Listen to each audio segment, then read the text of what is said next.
جاكمان يمسخم زلخو بزعبة هيوتكم معلتا وحسبو سلام نعكم خون من أسيات تفوت أوليكم أنا نشتغل لخو أبوزح مدايات ودي قنيرة أبيت مرت ودي قنيرة أب KFC نايسرح فتنا ودي قنيرة ولا ونا بهارفارد يونيفرسيتي نخاتو خي ترفه 10 جزي زخون ودي قنيرة قن لومي نخو أبزلخو نمنتاي مخنياتو أب نفس وقف معلت بزعبة هيوتي يحسب سلازنو بوركي اسكا خحاتو نسخاتكم كأب نفس وقف معلتي بزعبة هيوتكم تحسبوا ليهم ويسقلكم نقوه خابدك استباربرو ناب تمرت تخدو عيا غزات تسرحو اف تليفونكم እንዳጠወቅኩም ቲክቶክ ትሪኡ በቃ ብኡጌሪ መስ ትድቅሱ ንጽባሒቱን እዚ ትደግምዎ እዚ ጥራይ ትገብሩ እንትኾንኩም ሓደ መዓልቲ ህይወት ሰርፕራይዝ ክትገብረኩም ምዃና ፍለጡ ግን ብጽቡቕ መልክዕ ዘይኮነስ ብሕማቕ መልክዕ ሰርፕራይዝ ክትገብረኩም ኣብ መጻዓወት ሓጎስን ብነብሶም ክትሕቦኑ ትደልዩ እንድሕር ኮይንኩም ኣብ ነፍሲ ወከፍ መዓልቲ ብዛዕባ ዕብየትኩም ሕሳብ ክትጅምሩ ኣለኩም ሎሚ እውን ከምቲ ትማል ዝነበርኩም ዓይነት ሰብ እንተኾንኩም ግዜኹም ተባኽኑ ኣለኹም ማለት እዩ ዕብየት ፈተና ምሕላፍ ወይ ጽቡቕ ነጥቢ ምርካብ ጥራይ ኣይኮነን ዕብየት መዓልታዊ ሓድሽ ነገር ምምሃር እዩ ዓለም ብቕልጡፍያት ምዕብል ዘላ ሓደ ሰብ ኣብ ትማል ደው እንተዳኢሉ ብሓቂ ንሱ ንድሕሪት ይጓዓዝ ኣሎ ማለት እዩ ዓለም ገዲፋቶ ትኸዳላ እስከ ብዛዕባ ገረብ ሕሰቡ ገረብ ካብ ምዕባይ ኣቋሪፀ ይፈልጥን ዋላ እኳ እቲ ኩነታት ኣየር ሕማቕ እንተኾነ ዋላ እኳ ሰባት ጨናፍር እንተቆረፀሉ እቲ ገረብ ዝዓብየሉ መንገዲ ጥራይ ይዝእልሽ ንስኻትኩም እውን ከምቲ ገረብ ክትኮኑ ኣለኩም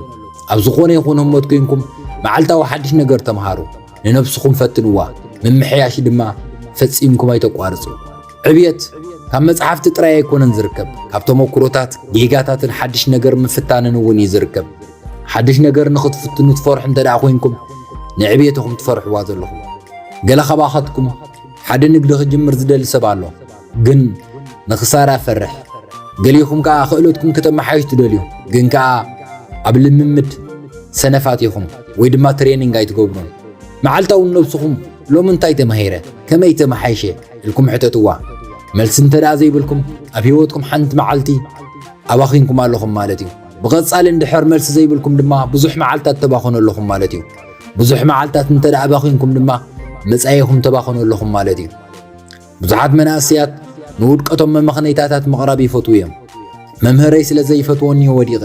ፒሮይ ስለ ዝተሰብረት ዕዮ ገዛ ይስራሕኩን መንግስቲ ሕማቕ ስለ ዝኾነ ይኽዕወተ ይከኣልኩን ምኽንያት በቃ ምኽንያት ኣብ ልዕሊ ምኽንያት ይድርድሩ ሓደ ምስጢር ክነግረኩም ዓለም ብዛዕባ ንውድቀትካ እተቕርቦ ምኽንያት ኣይትግደስን ህይወት ኣዝያ ተራርያ እንተወዲቕኩም ከተስአኩም ዝመጽእ ወላ ሓደ ሰብ የለን ሓደ ሰብ ባዕሉ ጥራይ ንገዛእ ርእሱ ከተስእ ዝኽእል ዕዉታት ክትኩኑ እንተደኣ ደሊኹም ንኻልኦት ሰባት ምውቃስ ኣቋርጹ ናይ መጻሕ ሓላፍነት እውን ውሰዱ እወ ይርዳእኒ ሓደ ግዜ ህይወት ፍትሓዊት ኣይኮነትን ሓደ ግዜ ናትኩም ዘይኮነ ጸገማት ከጋጥመኩም እዩ ግን ከመይ ጌርኩም ከም እትለማመድዎ ክትመሃር ኣለኩም ህይወት ሕማቕ መጻወቲ ካርድታት ምስ ትህበኩም ከመይ ጽቡቕ ጌርኩም ከም እትጻወቱ ክትመሃር ኣለኩም ድሓር ከዓ ምጉርምራም ንኹነታትካ ይቕይሮን ግን ተግባር ይቕይሮ እዩ ስለዚ ኣብ ዝቕጽል እዋን ንውድቀትኩም መምኽነይታ ቅድሚ ምሃብኩም ደው ብምባል ከምዚ ኢልኩም ሕሰቡ እዚ መምኽነይታ ዘይሕግዘኒ ድዩ ወይስ ደው የብለኒ ኣሎ ኢልኩም ሕሰቡ ንውድቀትኩም ምኽንያት ምቕራብ ኣቋርፅኩም ስጉምቲ ክትወስዱ ኣብ ትጅምሩሉ ህሞት ድማ ህይወትኩም እንክትቅየር ክትዕዘቡ ኢኹም መብዛሕትኦም ሰባት ንውድቀት ይፈርሑ እዮም ግን ሓደ መስሓቕ ዝመስል ነገር ክነግረኩም ፈጺምካ እንተዘይወዲቕካ ፈጺምካ ይትዕወትን ውድቀት ኣካል ናይቲ ጉዕዞ እምበር መወዳእታ ኣይኮነን ኩሉ ውድቀት ገለ ነገር እዩ ዝምህረካ ብሽግለት ኣብ ምዝዋር ክትመሃሩ ከለኹም መዘክሩ መጀመርታ ግዜ ትወድቁ ካልኣይ ግዜ መሊስኩም ትወድቁ ኣብ ሓሙሻይ ግዜ ግን ሚዛን ክትሕዙ ትጅምሩ ነዊሕ ከይጸናሕኩም ድማ ብዘይገለ ጸገም ትጋልቡ ህይወት እውን ምስ ዝሓደ እዩ ንቐድም ክትወድቕ ኣለካ ኣብ ዝቕጽል ኣብ ሓደ ነገር ምስ ትፈሽል ድማ ፍሽኽ ኢልካ ጽቡቕ ካብ ዝገለ ተማሂረ በል ምኽንያቱ ምምሃር እንትቐጺልካ ኣብ መወዳእታ ክትዕወት ኢኻ ገንዘብ ስለ ዘለካ ጥራይ ዕውት ኢኻ ማለት ኣይኮነን ዘይትጠቅም ሰብ እንተኾይንካ ገንዘብ ኣሰልቻዊ እዩ ዓወት ክንደይ ገንዘብ ከም ዘለካ ዘይኮነስ ማዕረ ክንደይ ዋጋ ከም ዘለካ ይዘመልክት ዕውት ክትከውን ተደሊኻ ጠቓሚ ሰብ ኣብ ምዃን ተወክር ጸገማት ኣብ ምፍታሕ ንሰባት ኣብ ምሕጋዝ ንዓለም ዘመሓይሽ ነገር ኣብ ምፍጣር ኣተኩር ንዓለም ዝጠቅም ዋጋ ምስ ኣምጻእኻ ድማ ሽዑ ዓወት ስዒቡ ክመጸካ እዩ ኣዕሩኽ ትኻርኤኒ እሞ መጻኢኻ ኸርኤካ ምስ እኩይ ሰብ ግዜኻ ትሕልፍ እንተደኣ ኮይንካ نوح ከይጸናሕካ ንስኻ እውን ሰነፍ ክትከውን ኢኻ ምስ ኣሉታውያን ወይ ድማ ሓመይቲ ሰባት ግዜኻ ትሕልፍ እንተደኣ ኮይንካ ንስኻ እውን ኣሉታውን ሓማይ ሰብን ክትከውን ክጅምር ኢኻ ግን ንገዛእ ርእስኻ ብፃዕራማት በላሕቲ ተስፋዋትን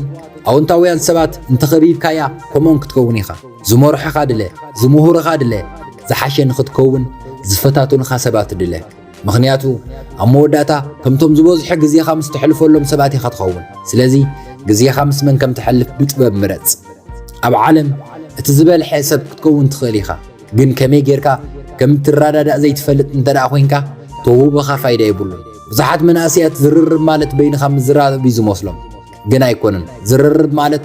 ሰባት ክርድኡኻ ምግባር ማለት እዩ ምስማዕን ብንጹር ምዝራብን ማለት እዩ ሓንቲ ዕላል ክዕለካ ክልተ ገረብ ዝቆርፁ ሰባት ነይሮም እቲ ሓደ ሰብኣይ ፋስ ወሲዱ ብኡንብኡ ብዘይ ዕረፍቲ ምቁራጭ ይጅምር እቲ ካልኣይ ሰብኣይ ግን እንክቆርፅ ከሎ ን30 ደቂቕ ዝኸውን ዕረፍቲ እንዳወሰደ ነቲ ፋስ የብልሖ መን ቀዲሙ ዝወድእ ይመስለኩም እቲ ካልኣይ ሰብኣይ እንተልኩም ልክዕ ኣለኹም ምኽንያቱ ንሱ ብብልሕን ግዜ ብምቁጣብን ስለ ዝሰርሕ እዩ ኣብ ስራሕ ፃዕሪ ጥራይ ይኹል ኣይኮነን ምሕሳብ ምውጣን ስትራቴጂ ምውፃእ ትምሃር ኣለካ ብዙሓት መናእስያት ንስነቶም ክሳብ ዝሓልፍ ብዛዕባ ገንዘብ ኣይሓስቡን እዮም ብዙሕ ገንዘብ ምስ ሓስኩ ምቁጣብ ክጅምር ይብሉ ግዜ ሓሊፉ ኣብ ዝነቕሕሉ እዋን ግን ድሮ ድኻታት ኮይኖም ንነብሶም ይረኽብዋ ሎሚ ወላ ንእሽቶ ገንዘብ ክትቁጥብ እንተጀሚርካ ድሕሪ 10 ዓመት ዓቢ ነገር ክህልወካ እዩ ኣብ ዘየልየካ ነገራት ገንዘብ ምብኻን ኣቋርፅ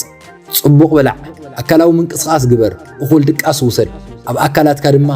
ወዳእ ነገራት ኣይትእቱ ጥዑይ ኣካላት ትምኒትካ ንምዕዋት ሓይልን ርእሰ ተኣማንነትን ይህበካ እዩ ኣዘይኻ ብሕማም ተጠቂዕኻ ከተስተማቕሮ እንተደኣ ዘይክኢልካ ሃብታም ምዃን እንታይ ረብሓ ኣለዎ ጥዕና እቲ ሓቀኛ ሃብቲ እዩ መንእሰይ ከለኹ ዓብዪ ትካል ክሰርሕ ዝምነ ነይረ ግን ሽዑ ሰባት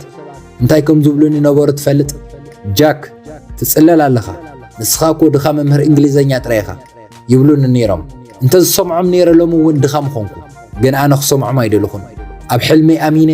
ንዕኡ ኸስምር ድማ ሰሪሐ ባህግኻ ናትካ ጥራይ እዩ ካልእ ሰብ ክርዶ ኣይክእልን እዩ ገለ ሰባት ክስሕቑኻ እዮም ካልኦት ድማ ከጣራጥሩኻ እዮም ግን ንስኻ ክትቅፅል ኣለካ ምኽንያቱ ኣብ መወዳእታ እቶም ኣብ ትምኒቶም ዝኣመኑ ሰባት ጥራይ እዮም ናብ ክውንነት ክቕይርዎ ዝኽእሉ መናእሰያተይ ህይወት ሓፃር እያ ሓደ መዓልቲ ምስ ረፈደኩም ንድሕሪ ተመሊስኩም ንገዛእ ርእስኹም ክትሓቱ ኢኹም ብሓቂ ነብር ድየ ነይረ ወይስ በቃ የናብር እየ ነይረ ኢልኩም እዚ ንስኻትኩም ጥራይ ክትምልስዎ ትኽእሉ ሕቶ እዩ መልሱ ድማ ኣብቲ ሎሚ ትገብርዎም ምርጫታት እዩ ምርኮስ ነፍሲ ወከፍ ሎሚ ትገብሮም ምርጫታት ንመጻኢኻ ዘቐፅል እዩ ስለዚ መዓልታዊ ብዛዕባ ህይወትካ ሕሰብ ትልወጥ ኣለኻ ዶ ትመሃር ኣለኻ ዶ ሓላፍነት ትወስድ ኣለኻ ዶ ጠቓሚ ዲኻ ነብስኻ ብትኽክለኛ ሰባት ትኽባ ኣለኻ ዶ መሓዙትካ ዕሩኽትኻ ብሉፃት ድዮም ጥዑይ ዲኻ ገንዘብ ትቁጥባ ኣለኻ ዶ ሕጂ እውን ሕልምታትካ ይዓበሎ ዶ ነዚኦም ፈትሾም ሎሚ ብዛዕባ እዞም ነገራት እዚኦም ክትሓስብ እንተጀሚርካ መጻኢኻ ብሩኽ ክኸውን እዩ ከምዚ እውን ዘክር ንምናይ ፈጺምካ ከይተቋርፅ ምሕላም ባህጊኻ ፈጺምካ ከይተቋርፅ ኩሉ ሕጂ ተድንቑ ዓብይ ሰብ በዓል ሃፍቲ ይኹን ሳይንቲስ ሙዚቀኛ ይኹን ኣትሌት ሓደ ንጉሆ ካብ ድቃሱ ትስኢሉ ሃንደበት ዓብይ ይኮነን መዓልታዊ ብዛዕባ ህይወቶም ሓስቡ ነይሮም መደብ ኣውፅዮም ተቓሊሶም ካብ ውድቀቶም ተማሂሮም እዮም ነገራት ኣብ ዝኸበድሉ እዋን እውን ከይተረፈ ንቕድሚት ምስጓም ኣየቋርፁን ነይሮም ብዙሓት መናእስያት ከምዚ ኢሎም ይሓስቡ ንዓመት ኣበርቲዕ ክሰርሕ እየ ብዛዕባ መፅያየ ድሕረ ክሓስብ እየ ሕጂ እውን ግዜ የለን ንብሉ ግን ክነግረኩም ደረት ኣልቦ ግዜ ይተዋሃበካን ግዜ ብቕልጡፍ እዩ ዝኸይድ ሕጂ ስጉምቲ እንተዘይወሲድካ ሓደ መዓልቲ ኣብ 30 40 ወይ ድማ 50 ወይ ድማ 60 ዕድሜኻ ተበራቢርካ እቲ ኩሉ ዘለካ ዝመስለካ ነገር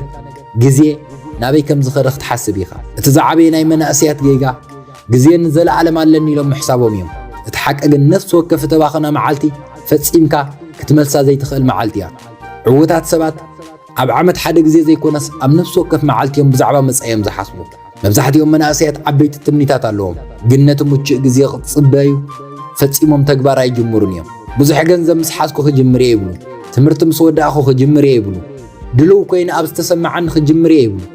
ግን ሓደ ነገር ክነግረኩም እቲ ምቹእ ህሞት ፈጺሞ ይመጽእ እዩ ንስኻ ሰሪሕካ ኢኻ ተምጽኦ ወትሩ እቲ ዝበለጸ ክትጅምረሉ ዝግብአካ ግዜ ሕጂ ወይ ሎሚ እዩ ንኽጅምር ግድን ፍጹም ክትከውን የብልካን ግድን ኩሉ ክትፈልጥ ኣየድልየካን እዩ ግድን ናይ ኩሉ ግምት ወይ ሓሳብ ክህልወካ ይግብኦን ኣብ ዝኾነ ይኹን ህሞት ኮይንካ ክትጅምር ጥራይ ዘለካ እቶም ንምቹእ ግዜ ዝጽበዩ ሰባት ወላ ሓንቲ ከይዕወቱ ሙሉእ ህይወቶም ክጽበዩ ይውድእዎ። ትምኒት ሓያል እዩ። ተግባር ዘይብሉ ትምኒት ግን ሃንቀውታ ጥራይ እዩ። ትምኒትካ ክውን ንኽኸውን እንተደሊኻ መዓልታዊ ክትበራበር ክትሰርሓሉን ኣለካ። ናብ ዕላማኻ ከቕርቡኻ ዝኽእሉ ስጉምትታት ውሰድ። እቲ ንእሽቶ ስጉምቲ እውን እንተኾነት ግስጋሶ ወይ ምዕባለ እያ። እወ ተስፋ ምቑራጽ ዝስምዓካ እዋናት ክህሉ እዩ። ሰባት ዝስሕቑኻ እዋናት ክህሉ እዩ። ወላ እውን ንነብስኻ እትጠራጠረሉ እዋን ክህሉ እዩ። ግን እቶም ዝዕወቱ እቶም ዘይከኣል ኮይኑ ኣብ ዝስምዓሉ እዋን እውን እንተኾነ ንቕድሚት ደፊኦም ዝቕጽሉ ሰባት እዮም። ንዓይ ረኣየኒ ዓሊባባ ክጅምሮ ከለኹ ገንዘብ ኣይነበረንን፣ ተመኩሮ ኣይነበረንን፣ ምትእስሳር ኣይነበረንን። ብተወሳኺ ሰባት ጽሉል ምዃነይ ይነግሩኒ ነይሮም። ኣነ ግን ኣብ ትምኒተይ ይኣምን ነይረ፣ ኣብ ሕልመይ ይኣምን ነይረ፣ ኣብ ነፍሲ ወከፍ መዓልቲ እውን ይሰርሓሉ ነይረ። ሎሚ እቲ ትምኒተይ ጋህዲ ኮይኑ ኣብዚ ትሪኦ ኣለኻ። ካብዚ መደረ ሓደ ነገር ጥራይ ክትዝክሩ እንተደኣ ኮይንኩም ነዚ ዘክሩ። ህይወትካ ናትካ ሓላፍነት ጥራይ እያ። ዝኾነ ሰብ ንዓኻ ኢሉ ኣይክነብረልካን እዩ። ብዘይካ ባዕልኻ ድማ ንሕልምኻ ዝቃለሰልካ ወላ ሓደ ሰብ የለን። እንተፈሽልካ ንኻልኦት ኣይትውቀስ፣ እንተተዓዊትካ እውን ስለ ዝሰራሕኻሉ እዩ። መምሃራንካ ክመርሑኻ ይኽእሉ እዮም፣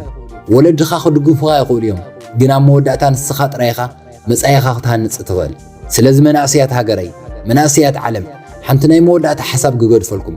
ብዛዕባ ህይወትኩም መዓልታዊ ሕሰቡ። ኣብ ዓመት ሓደ ግዜ ዘይኮነስ ኣብ ወርሒ ሓደ ግዜ ዘይኮነስ ኣብ ነፍሲ ወከፍ ንጽል መዓልቲ። ምኽንያቱ ሎሚ እንተደኣ ተኸናኺንካያ መጻኢኻ ባዕሉ ክከናኸነካ እዩ። ከምኡ እውን ዘክር፣ ምምናይ ፈጺምካ ከይተቋርጽ፣ ምሕላም ፈጺምካ ከይተቋርጽ፣ ስጉምቲ ንምውሳድ ኣይትጠራጠር። የቐኒየለይ ቻክማን